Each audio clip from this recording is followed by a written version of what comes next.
बहुत सारे लोगों की लगातार एक क्वेरीज रहती है और उनको एक मतलब एक बना रहता है कि ऐसा कुछ होना चाहिए कि हम अपने गट को हेल्दी रख पाएँ। आखिर पेट को बचाने का, पेट को प्रोटेक्ट करने का, प्रिजर्व करने का और जो आपके मेटाबॉलिक जो फंक्शनिंग है उसको नॉर्मलाइज़ करने का क्या तरीका हो सकता है।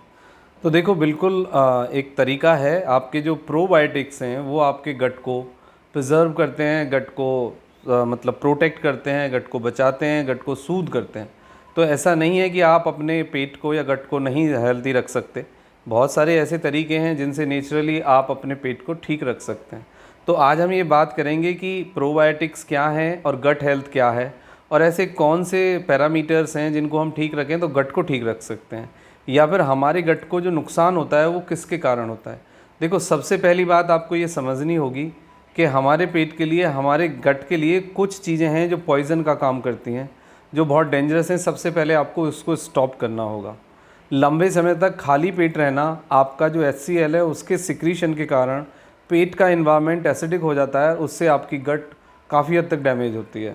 दूसरे नंबर पे आपका जो स्मोकिंग है या जो आप तम्बाकू चबाते हैं उसके कारण, या बहुत ज़्यादा मसाला चिकनाई का सेवन आपके गट को डैमेज करता है। उसके बाद आता है पुअर स्लीप। यदि आप अच्छी नींद नहीं लेते हैं तो भी आपके गट को काफ़ी नुकसान होता है।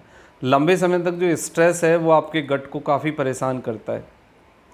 उसके बाद आता है कि यदि आप पेन किलर लेते हैं, सेल्फ मेडिकेशन करते हैं, 80% जो दर्द की दवाइयाँ जो इंडिया में ऑन काउंटर्स बेची जाती हैं उसमें से 80% दवाइयों के साइड इफ़ेक्ट हैं, और वो साइड इफ़ेक्ट आपके गट को डैमेज करते हैं, गट को परेशान करते हैं, अल्सरेशन पैदा करते हैं। तो पहली बात यह है कि दर्द की दवाई से आप बचिए। यदि दर्द की कोई दवाई आपको खानी भी पड़े तो सेफ पेन किलर आप अपने डॉक्टर से पूछिए, और सेफ पेन किलर में आप क्रोसिन ले सकते हैं। क्रोसिन से भी यदि बात ना बने तो फिर साइक्लोफेनिक आता है, डाइक्लोफेनिक सोडियम आता है, वो आप खा सकते हैं। लेकिन आइब्रोफिन कॉम्बिनेशंस या निम्बुसलाइड कॉम्बिनेशंस या डिस्प्रिन, इन सब से आपको बचना होगा क्योंकि ये आपके पेट के लिए नुकसानदायक हैं।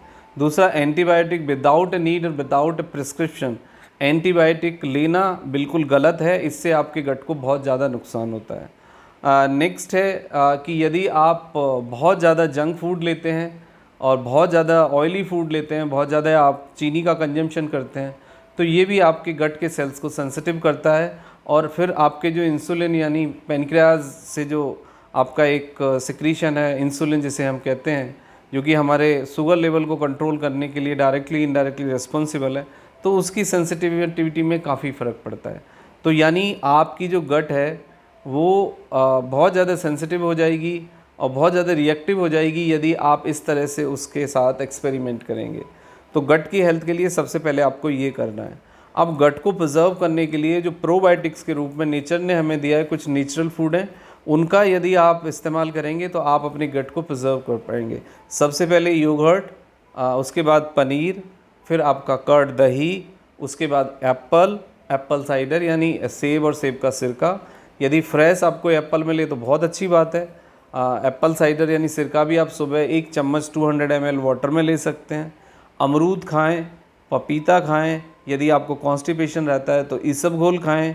यदि ईसबगोल से भी आपका कॉन्स्टिपेशन नहीं ठीक होता तो आप त्रिफला खा सकते हैं। और आप जो ब्राउन ब्रेड है, यानी कि यदि आपको नेचुरल ब्राउन ब्रेड मिल जाए तो वो आप खाएं, या फिर खमीर वाली चपाती यानी आटे को हम फर्मेंटेड करके चपाती जो बनाते हैं उससे भी हमें अच्छे प्रोबायोटिक मिल जाते हैं, तो ये आप कर सकते हैं। उसके बाद है कि भाई प्रोबायोटिक आखिर क्या करता है ऐसा कि जिससे आपके गट की हेल्थ प्रिजर्व हो जाती है। सबसे पहले जो आप प्रोबायोटिक है वो डाइजेशन का जो प्रक्रिया है उसको रेगुलेट करता है। वाइटामिन्स का जो फॉर्मुलेशन है उसको प्रमोट करता है। इसके बाद आता है कि जो आपके एंजाइम्स हैं उसके सिक्रीशन में भी हेल्प करता है। और सेलुलर लेवल पे जो डाइजेस्टिव सिस्टम है यानी पेट और जो हमारे इंटेस्टाइन हैं, जो सेल्स हैं, उसको रिस्टोर्स करता है, उसके फंक्शनिंग को इम्प्रूव करता है, क्लीनिंग में मदद करता है, और आपका जो ब्रेक डाउन ऑफ फूड है उसमें मदद करता है, एब्जॉर्प्शन में मदद करता है, स्टूल को बल्की बनाता है। मतलब ओवरऑल जो गट का आपका प्रोटेक्शन है और जो डाइजेशन है उसमें प्रोबायोटिक्स काफ़ी हद तक हेल्प करते हैं। और जो गट के अंदर आपका बैड और गुड बैक्टीरिया का जो एक रेशियो है, कॉम्बिनेशन है, उसको करेक्ट करने में मदद करता है प्रोबायोटिक्स। तो प्रोबायोटिक्स जो है वो आपके पेट के लिए, गट के लिए काफ़ी अच्छा फूड है। नेचुरली मिले तो बहुत अच्छा है, यदि आपको नेचुरली नहीं मिल रहा है तो आप फ्लोरा बीसी या वाइजीलैक या विफिलैक type of probiotics 1 capsules daily 1 महीना खुद अपने से ले सकते हैं। That will help in your digestive system.